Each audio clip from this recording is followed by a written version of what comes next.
Hello people, how are you? Hope you all guys are fine. So आज एक new video के साथ आया हूँ मैं, पार्ट 2, सेम चैप्टर जो कल मैंने डाला था, न्यूट्रिएंट्स इन प्लांट्स। तो आज वो चैप्टर हम शुरू करेंगे अभी थोड़ी देर में।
Hello hello.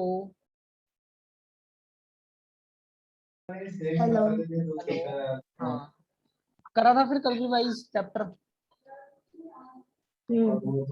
चलो बताओ क्या था चैप्टर में कल।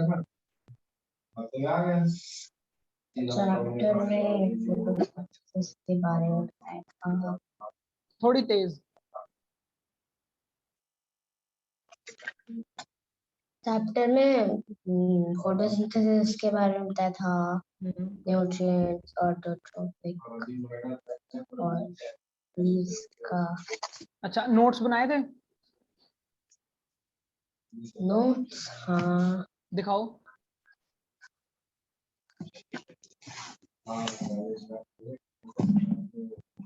अच्छा, एक काम करना, मेरे को उसकी ना फोटो फिर भेज दोगे अभी जैसी क्लास खत्म होएगी। ठीक है, कितने पेजेस के बन गए थे इतने चैप्टर में से? मैंने पूरा तो नहीं लिखा, थोड़ा सा लिखा, 2 पेज। अच्छा, चलो अब शुरू करते हैं जहाँ से कल छोड़ा था। तो हमने कल छोड़ा था यहाँ पे हमने कल छोड़ा था। तो आज हमने यहाँ से शुरू करना है। ये यहाँ से synthesis of plant food other than carbohydrates. ठीक है,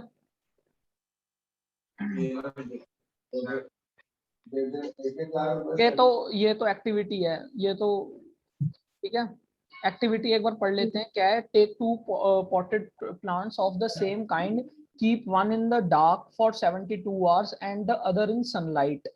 Perform iodine test with the leaves of the both plants as you did in class 6. Record your results. Now leave the pot which was earlier kept in the dark in sunlight for 3-4 days and perform the iodine test again on it. Record your observation in your notebook. The leaves other than green also have chlorophyll. The large amount of red, brown, and other pigment mask the green pigment. Photosynthesis take place in these leaves also. You often see slimy green patches in ponds or stagnant water bodies. These are generally formed by growth of organisms like algae. Can you guess why algae are green in color? They contain chlorophyll, which gives them the green color. Algae can also prepare their own। अच्छा, इसके अंदर और कुछ नहीं दिया हुआ है। इसके अंदर जो है ना एक्टिविटी, उसके अंदर ये बस ये बता रहे हैं कि जैसे अब ये देखो, इसके अंदर दिखा रखा है कि और भी कलर के वो हैं, क्या बोलते हैं, लीव्स, ठीक है। तो अब ये कह रहे हैं कि ये भी अपना खुद फूड बनाते हैं, बट इनका बस कलर चेंज होता है, बट इनके अंदर क्लोरोफिल वगैरह सब कुछ वो होता है कि वो अपना खुद फूड बना सकें। और तभी इन्होंने एलगी के बारे में ये सब देर बोल रखा है कि एलगी का क्या हिसाब होता है कि, अच्छा दिख रही है ना स्क्रीन पे चैप्टर, क्या ये देखो अब दिख रहा है। अब ये इन्होंने अभी भी नहीं दिख रहा। हाँ, तो इन्होंने ऐसे ही इस पे बता रखा है कि जो एलगी है, और एलगी भी ग्रीन कलर का होता है, क्यों? क्योंकि इसके अंदर क्लोरोफिल होता है, ग्रीन पिगमेंट, जो इसको कलर दे देता है। और वो इस अगर इनके पास क्लोरोफिल है तो ये अपना खाना भी ये खुद बना लेते हैं। तो ये भी कौन हुए, ऑटोट्रॉफ्स या हेट्रोट्रॉफ्स? तो खुद बनाते हैं। हाँ, एलगी ऑटोट्रॉफ। ऑटोट्रॉफ्स, हाँ। So synthesis of plant food other than carbohydrates. You have just learned that plants synthesize carbohydrates through the process of photosynthesis. The carbohydrates,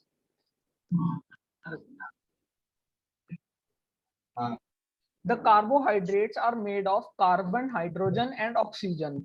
These are used to synthesize other components of food such as protein and fats. But proteins are nitrogenous substance which contain nitrogen. From where do plants obtain the nitrogen? अब सवाल ये उठता है कि हमने ये तो पढ़ लिया कि कार्बोहाइड्रेट्स वो बना लेते हैं कार्बन, हाइड्रोजन और ऑक्सीजन की हेल्प से। तो कार्बन उन्हें कहाँ से मिलती है? कार्बन डाइऑक्साइड एयर से। एयर से, ठीक है। और हाइड्रोजन हाइड्रोजन भी है। हाइड्रोजन आपने अगर पढ़ा हो वाटर को, हम और साइंस में साइंटिफिक फॉर्म में देखो ये बोलते हैं ना H2O। तो वाटर यहां से मिला, इसका जो H हाइड्रोजन जो कंपोनेंट है वो क्या बना देगा? वाटर, ठीक है। आई बात समझ? उसके बाद क्या हुआ? आर मेड ऑफ, तो यहां तक आ गया। They are used to synthesise other components of food such as protein and fats. अब वो प्रोटीन और फैट्स भी इससे बना सकते हैं, बट क्या है, प्रोटीन जो है उसको बना, वो एक नाइट्रोजियस सब्सटेंस है जिसके लिए उसको बनाने के लिए नाइट्रोजन की जरूरत है। अब वो नाइट्रोजन कहाँ से लेके आएंगे? ठीक है, अब ये क्वेश्चन एक आ गया कि वो नाइट्रोजन कहाँ से लेके आएंगे। तो recall that nitrogen is present in abundance in gaseous form in the air.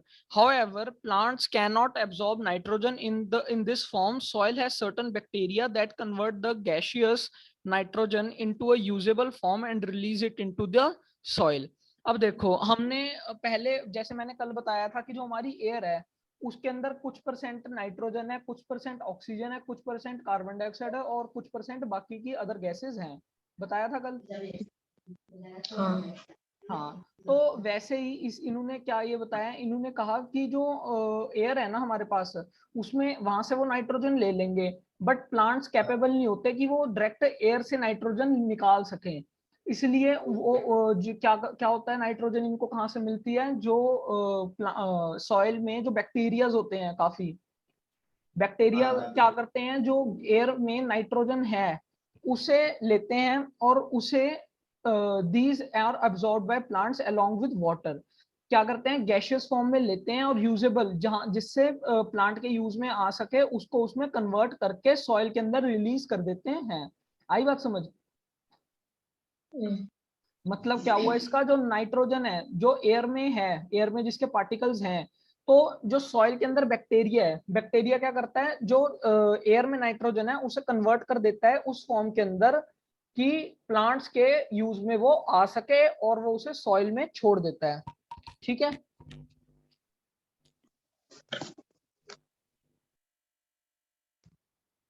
ठीक है, आया समझ? फिर उसके बाद क्या होता है, सॉइल में आ गई नाइट्रोजन किसी भी फॉर्म में।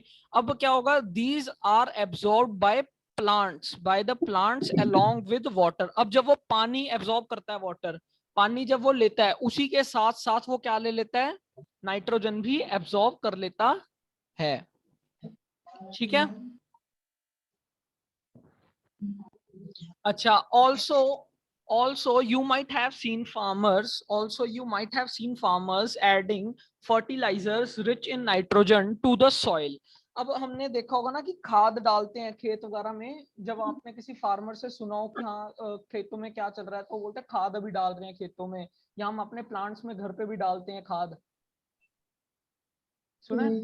हाँ, तो वो खाद क्या होती है, क्यों डाली जाती है वो, क्योंकि वो क्या होती है, कुछ बताओ। उसके बढ़ने के लिए डालते हैं खाद। हाँ, वो क्या होती है, रिच इन नाइट्रोजन होती है, जो कि प्लांट्स को बढ़ने में हेल्प करती है। ठीक है। तो हम तभी जो फार्मर्स है वो नाइट्रोजन किस फॉर्म में देते हैं, फर्टिलाइजर के फॉर्म में, ताकि सॉइल के अंदर वो जाए और प्लांट उसे वाटर के साथ एब्जॉर्ब कर ले और उसकी ग्रोथ अच्छी हो। आई बात समझ? In this way, the plant fulfill their requirement of nitrogen along with the other constituents. Plants can then synthesize protein and vitamin. Plants can then synthesize protein and vitamin. अब ऐसे उन्हें नाइट्रोजन मिल गई। अब nitrogen उन्हें एक बार अगर मिल गई तो अब वो प्रोटीन विटामिन भी अपने लिए बना सकते हैं। आई बात समझ? अब तीन चीजें प्लांट्स ने खुद बना ली, कौन कौन सी?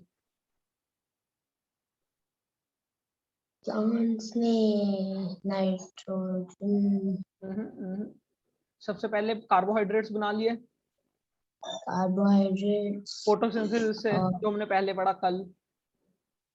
ठीक है। हाँ, उसके बाद क्या अभी बनाया, प्रोटीन बना लिया। थर्ड क्या बनाया, अब विटामिन भी। ऐसे ही विटामिन बना लेंगे वो। ठीक है। आई यहां तक बात सारी समझ? ठीक है। अच्छा, अभी जैसे ही क्लास खत्म होगी अब वो नोट्स भेज देना जो आपने बनाए हैं। ठीक है, एक बार पिक खींच के। अच्छा, other mode of nutrition in plants. अब है other modes of nutrition in plants, और कौन से मोड्स हो सकते हैं न्यूट्रिशन के प्लांट्स के पास? There are some plants which do not have chlorophyll. अब कुछ प्लांट्स है जिनके पास क्या नहीं है, क्लोरोफिल नहीं है। They cannot synthesise food. How do they survive and from where do they derive nutrition. अब भाई अगर किसी के पास नहीं है क्लोरोफिल, तो प्लांट्स जो है, प्लांट्स खुद ही अपना खाना बनाते हैं, हम उनको रेडीमेड खाना तो देते नहीं, तो बनाना उन्हें खुद ही पड़ेगा, क्योंकि ना उनका मुंह है ना उनका कुछ हाथ है, तो वो उनको खुद ही बनाना पड़ेगा खाना। अब मगर उनके पास क्लोरोफिल नहीं है जो कि हेल्प करता था उनको खाना बनाने में, अब क्लोरोफिल भी नहीं है उनके पास जो एनर्जी प्रोड्यूस करता था। तो अब ये कैसे बनाएंगे खाना? अब ये आ गया यहाँ पे, इन्होंने पूछा एक क्वेश्चन। ठीक है। Like humans and animals, such plants depend on food produced by other plants. ये देखो, ये अंडरलाइन कर लो। Like humans and animals, such plants depend on food produced by other plants. अब जो ऐसे प्लांट्स होंगे जिनके पास क्लोरोफिल नहीं है, वो भी किनके ऊपर डिपेंडेंट होंगे, हमारे ह्यूमंस और एनिमल्स की तरह दूसरे प्लांट्स के ऊपर। ऑडियो आ रही है ना सही से, तेज? ऑडिबल है ना? हाँ। They use the heterotrophic mode of nutrition. अब वो भी कौन सा मोड यूज करते हैं, हेट्रोट्रॉफिक। अब वो भी ऑटोट्रॉफ नहीं है, वो प्लांट्स जिनके पास क्लोरोफिल नहीं है वो भी heterotrophic mode of nutrition use करते हैं। Do you see a yellow. अच्छा, अब इन्होंने के फिगर का है, फिगर 1.5 कहां पे है ये रहा, ये रहा। देखो एक बार ये देखो,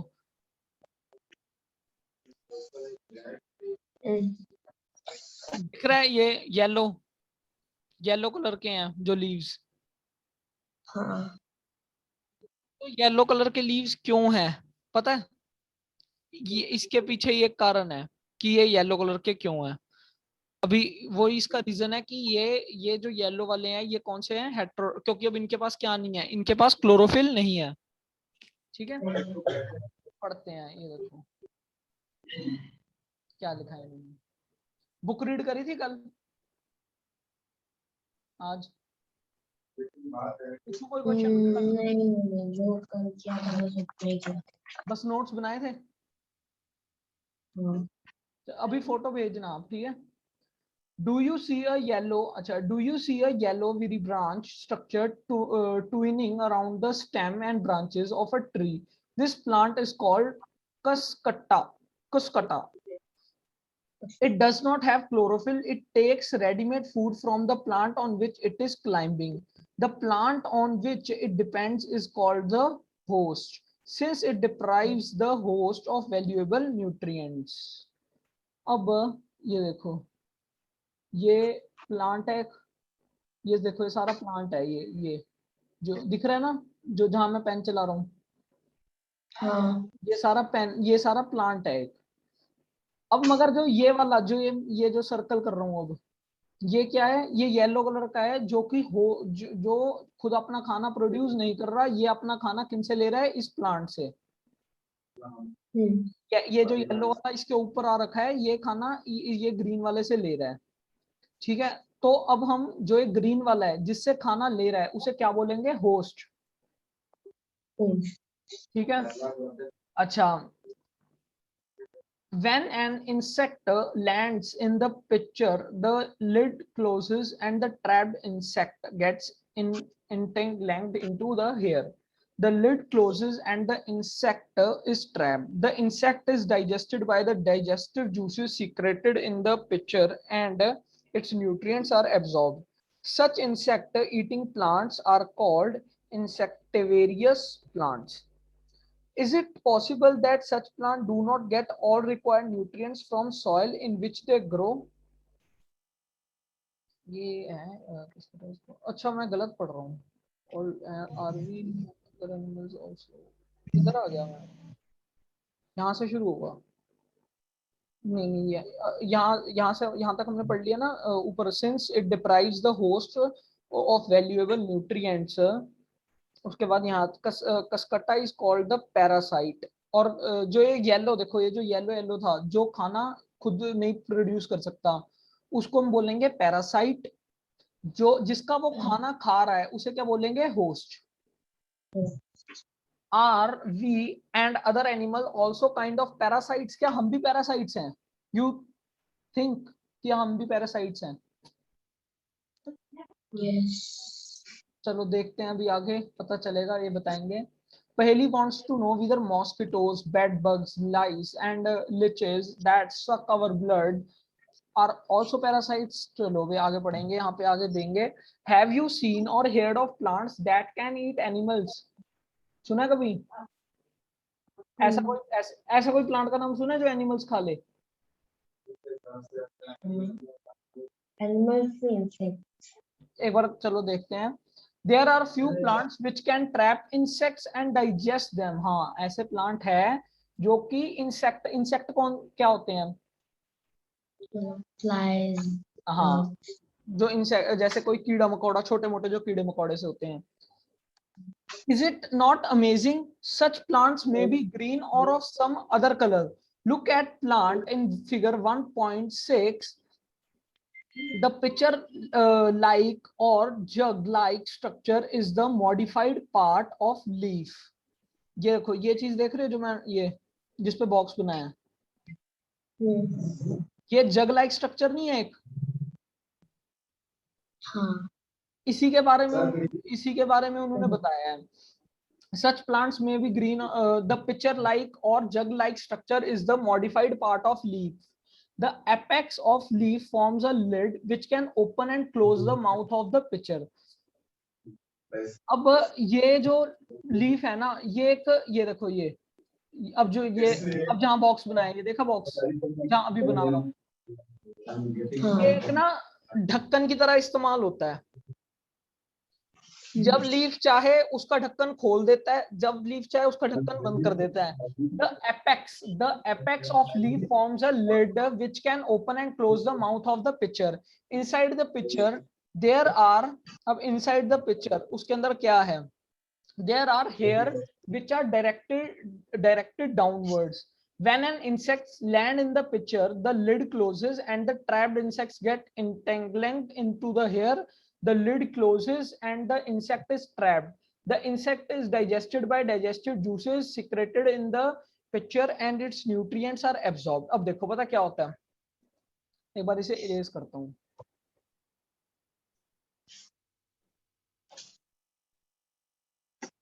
देखो क्या होता है,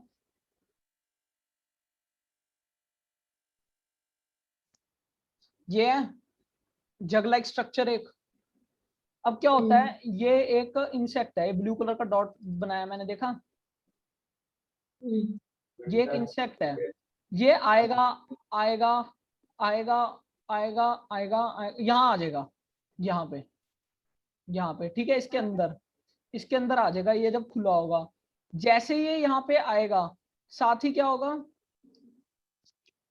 जो ये ढक्कन है बना हुआ, जैसे ये यहाँ पे आया, जो ये ढक्कन साथ ही लीफ क्लोज कर देंगे ये. ठीक है, क्लोज हो गया.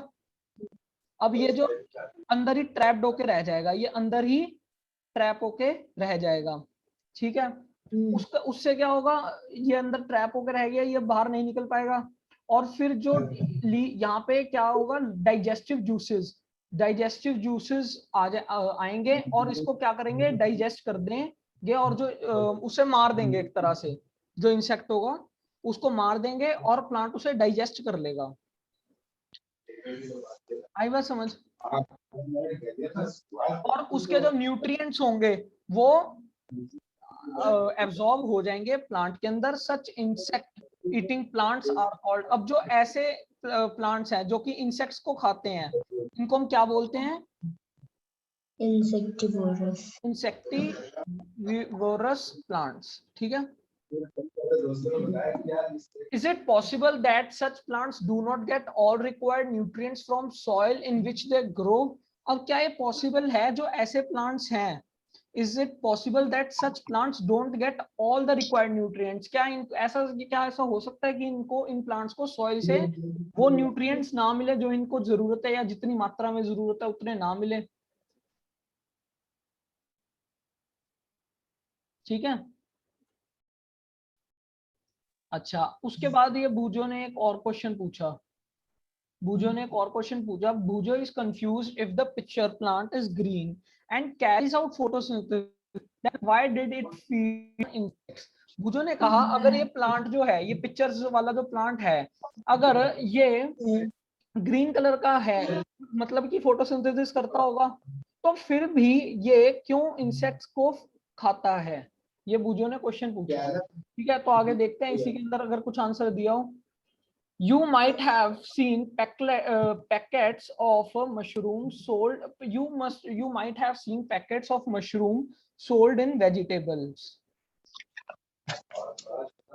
market. You may have also seen fluffy umbrella like patches growing in moist soil or non-rooting food during the rainy season. Let us find out what type of nutrients they need to survive and from where they get them.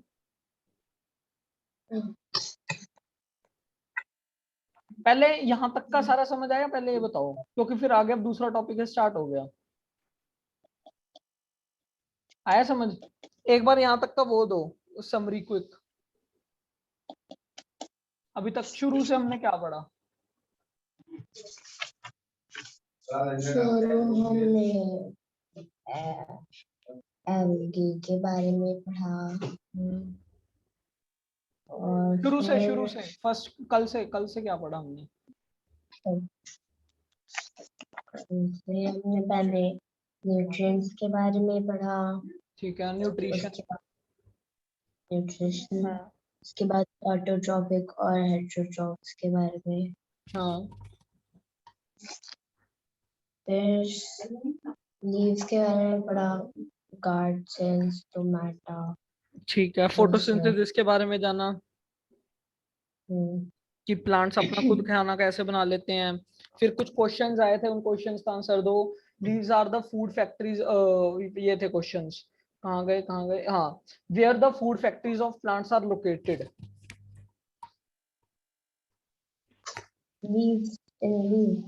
अच्छा, whether food is made in all parts of plant or only in certain parts.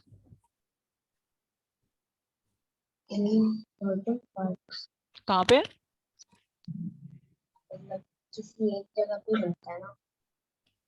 हाँ मतलब एक जगह पे बनता है, leaves पे ही बनता है सिर्फ खाना, है ना, लीव्स में बनता है।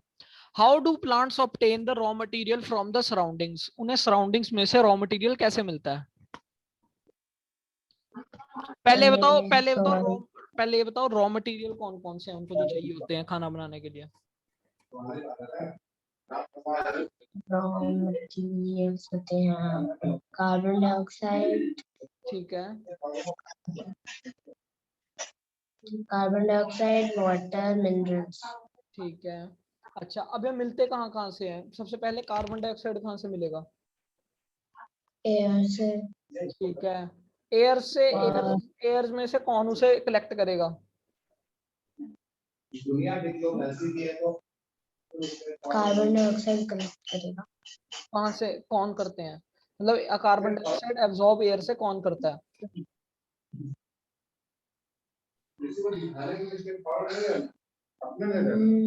लीव्स, गार्ड सेल्स वाला कॉन्सेप्ट, लीव्स कर लेंगे, है ना।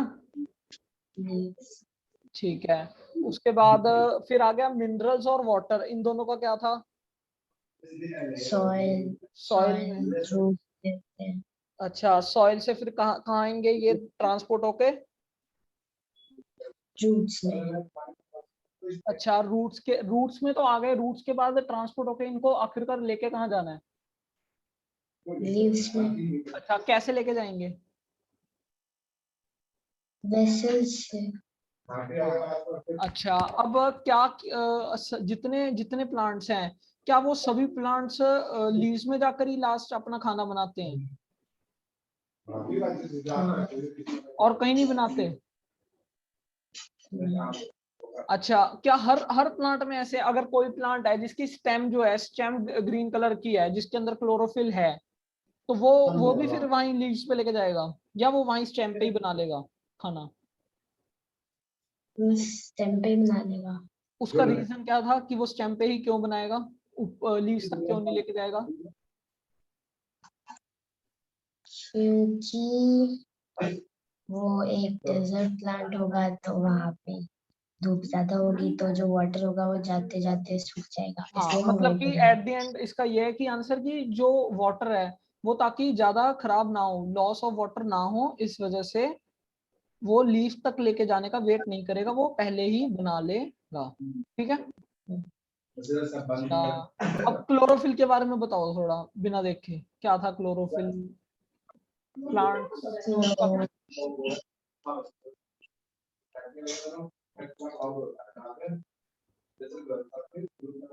क्लोरोफिल में अच्छा, ग्रीन, ग्रीन, मैं थोड़ा हेल्प करता हूँ।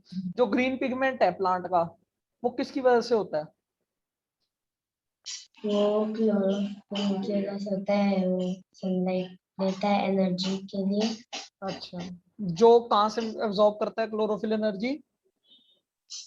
सनलाइट से। सनलाइट से, ठीक है। अच्छा, उसके बाद फोटोसिंथेसिस, जो हमने ये इस प्रोसेस का जो नाम रखा, उसका रीजन क्या था वो भी पता चल गया कि फोटो का मतलब होता है लाइट, सिंथेसिस का मतलब होता है कंबाइन, तो टोटल मिलके क्या बन जाता है? फोटोसिंथेसिस। ठीक है। अच्छा, तो यहाँ तक हो गया, फिर हमने अभी आज आज क्या पढ़ा? क्या? आज क्या हमने पढ़ा फिर? आज हमने यहाँ आज से शुरू करा था, synthesis of plant food other than carbohydrate. अच्छा, जो हमने कल प्रोसेस पढ़ी थी, उसके अंदर तो सिर्फ कौन सा न्यूट्रिएंट ग्रो हो रहा था? कौन सा? कार्बोहाइड्रेट, हाँ, सिर्फ कार्बोहाइड्रेट ग्रो हो रहा था। तो अब और जो न्यूट्रिएंट्स हैं, और भी न्यूट्रिएंट्स चाहिए अगर प्लांट को, तो वो कहाँ से, कैसे ग्रो करेगा, वो हमने आज पढ़ा था, है ना। जैसे कि कौन कौन से दो हमने पढ़े थे आज? आज हमने प्रोटीन, प्रोटीन, विटामिन। विटामिन, हाँ, तो प्रोटीन प्रोटीन का क्या था? उसके प्रोटीन कौन सा होता है, नाइट्रोजियस सब्सटेंस होता है, ठीक है, जिसके लिए हमें क्या चाहिए होगी, नाइट्रोजन। तो नाइट्रोजन कैसे वो लाएगा, नाइट्रोजन एयर से, है ना, एयर से लेके आएगा प्लांट, है ना, पक्का, पक्का एयर से लेके आएगा। नाइट्रोजन, हाँ, कहाँ से, हाँ, जो बैक्टीरियाज होंगे वो क्या करेंगे, नाइट्रोजन एयर में से लेंगे, उसे उस फॉर्म में ट्रांसफर करेंगे जो प्लांट यूज कर सके, और सॉइल के अंदर उसे रख देंगे, फिर वाटर के साथ प्लांट नाइट्रोजन को भी एब्जॉर्ब कर लेगा और प्रोटीन फिर प्रोड्यूस कर सकेगा। आई बात समझ, आई बात समझ सारी। चलो फिर आगे, other modes of nutrition in plants, एक ये था अभी अभी हम पढ़ रहे, ठीक है। चलो अब इसके बारे में अब दूसरा टॉपिक शुरू कर ही लेते हैं फिर, स्पैरोफाइट्स, कौन स्पैरोट्रॉफ्स, स्पैरोट्रॉफ्स।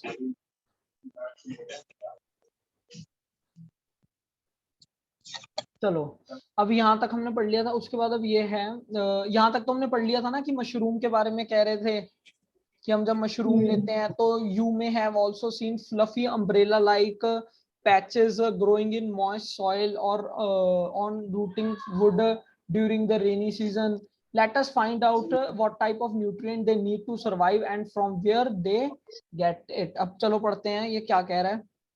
Take a piece of bread and moisten it with water, leave it in moist water place for 2 to 3 days or until fluffy patches appear on them।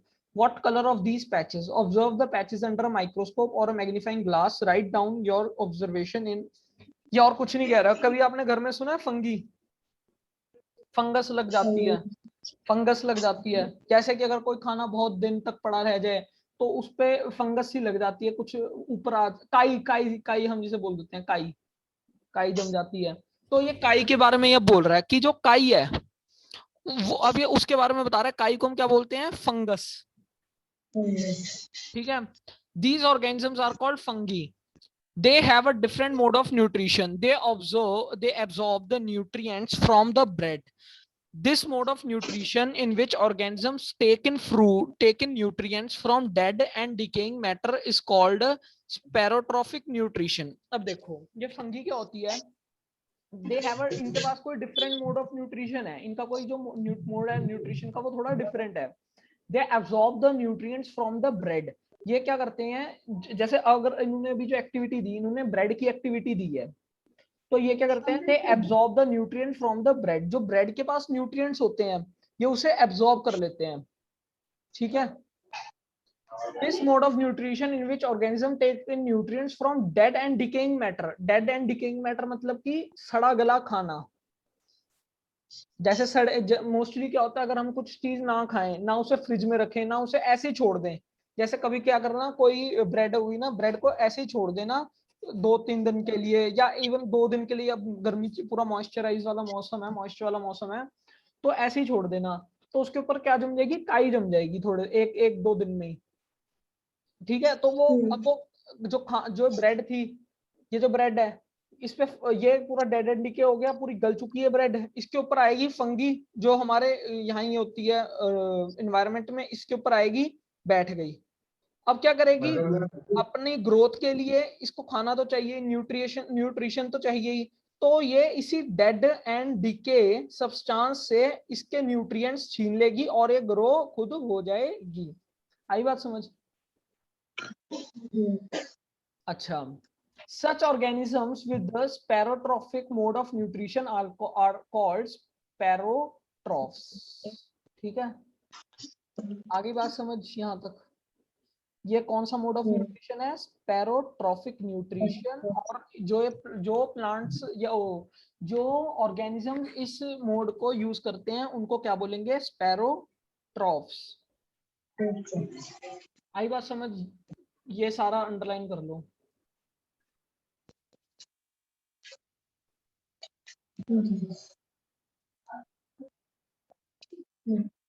ठीक है। अच्छा, फंगी, अब ये जो फंगी है ये कहाँ कहाँ पे ग्रो हो सकती है?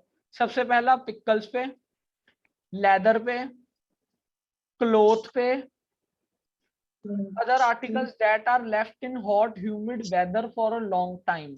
और कितने भी सब ऐसे सब्सटेंस, ऐसे आर्टिकल्स जो लेफ्ट, जो ऐसे ही छोड़ दिए गए हो किसी हॉट या ह्यूमिड वेदर पे। ठीक है। अच्छा, during the rainy season they spoil many things, ask your parents about the menace of fungi in your house. कभी आप ना घर पे भी पूछ लेना मम्मी या पापा से कि जब हम कोई ऐसी सामान छोड़ जाते हैं तो उस पर काई वाई जम जाती है, फंगस आ जाती है, ऐसा होता है या नहीं? क्योंकि अचार, ये तो नॉर्मल है, अचार वगैरह पे हमारे घर में हो जाता है, कपड़ों में भी कभी कभार हो जाता है, और ये ब्रेड पे भी बहुत कॉमन है। ठीक है।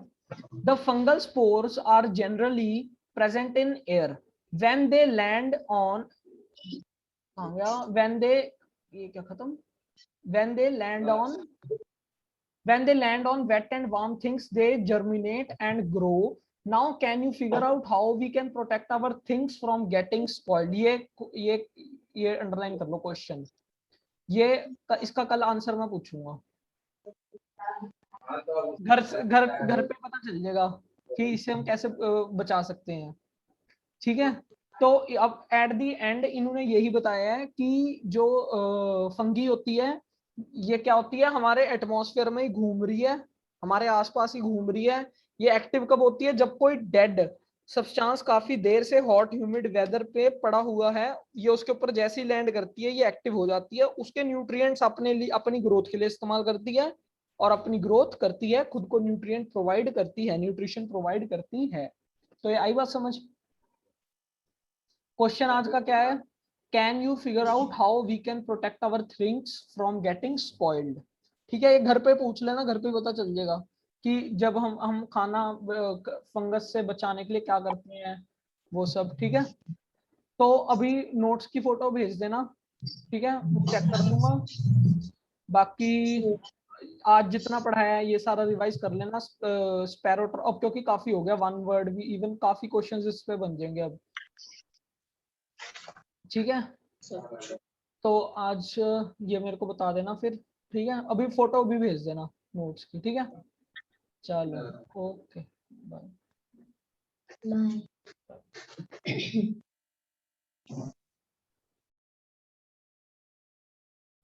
सो यहाँ पे हम अपनी क्लास फिर खत्म करते हैं। So hope you guys like my video, subscribe to my channel Education Roadways. तो अब नई वीडियो के साथ मिलूंगा आपको फिर से। ये वाला चैप्टर अब हम खत्म करेंगे, इसका थर्ड पार्ट लास्ट पार्ट होगा। So hope you like my video. So thank you. Subscribe to my channel.